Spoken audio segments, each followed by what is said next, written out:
It's been over a month since President Trump re-entered the Oval Office, and just over a month since a series of executive orders signed by the president, who says those actions will strengthen the border between the United States and Mexico. In late January, Governor Bill Lee called the Tennessee General Assembly together to in part strengthen immigration rules here in the state of Tennessee. Since then, hundreds have been taken into custody and placed into detention centers while their cases are sorted out.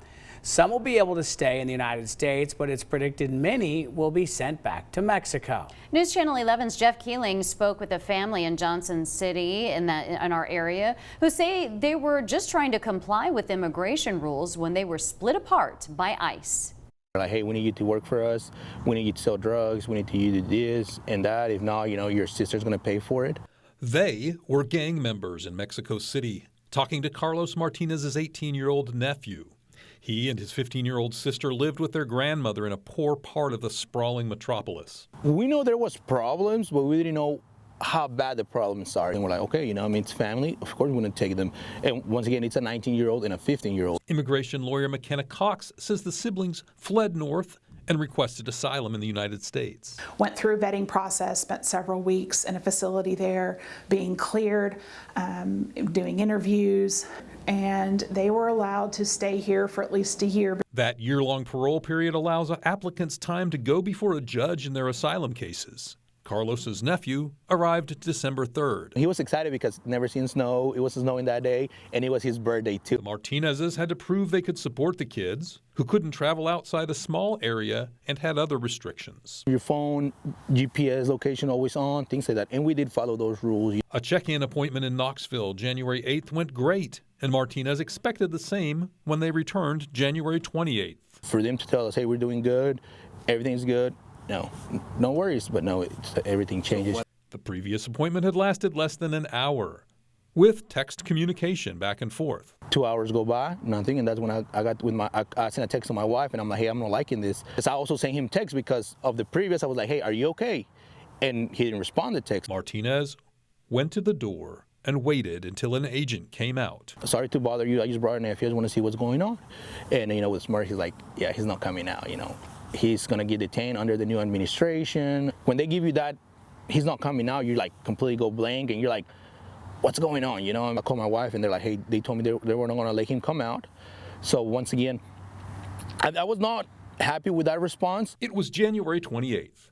President Donald Trump had just revoked a program allowing people from several countries, including Mexico, to apply for humanitarian parole and await asylum hearings. That decision has affected some people already legally in the U.S., like Martinez's nephew. Later that day, he calls me. It was around 7 o'clock at night, and he's like, they just detained me. They're going to send me back to Louisiana. That same day, I'm like, hey, I'm already in contact with the lawyer, trying to see what we can do, make sure you can be able to come out. The next day, Martinez learned his reassurances to his nephew were likely in vain. The lawyer tells me, hey, it's not, you have a less than 30% chance for him to come out. Attorney McKenna Cox said that's because President Donald Trump had the full authority to revoke the parole program. This is just taking back an executive action that Biden did, so it's not something that is outside the bounds of the law. In Cox's view, legal doesn't amount to right or just. It is inhumane, and it's been done in a way that I think violates due process rights for a lot of people. And it's going to fill our detention centers. Martinez's nephew remains in limbo in one of those centers. It's probably a 99% likelihood that he'll be deported either voluntarily or against his will. And it's not his fault. It's just how the law works and is being enforced right now. Martinez's best hope now may be a voluntary deportation to somewhere other than the Mexico City barrio. Like maybe a little town in Mexico where, nobody knows him. That way he can start maybe a fresh, fresh life.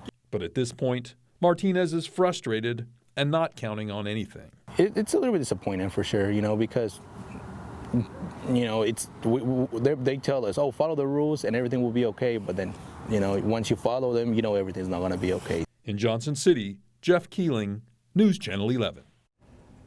Carlos Martinez has spoken by phone with his nephew, who may have a hearing in April. The family hopes he will be allowed a bond to come to the Tri-Cities ahead of that. We also reached out yesterday morning to Homeland Security about the nephew's case and asked what factors determine their decisions to detain parolees. here legally awaiting an asylum hearing. The agency did not respond. Today, Virginia Governor Glenn Youngkin signed an executive order directing state law enforcement to assist with federal immigration and fully cooperate with U.S. enforcement operations.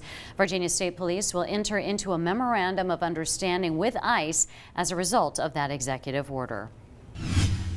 5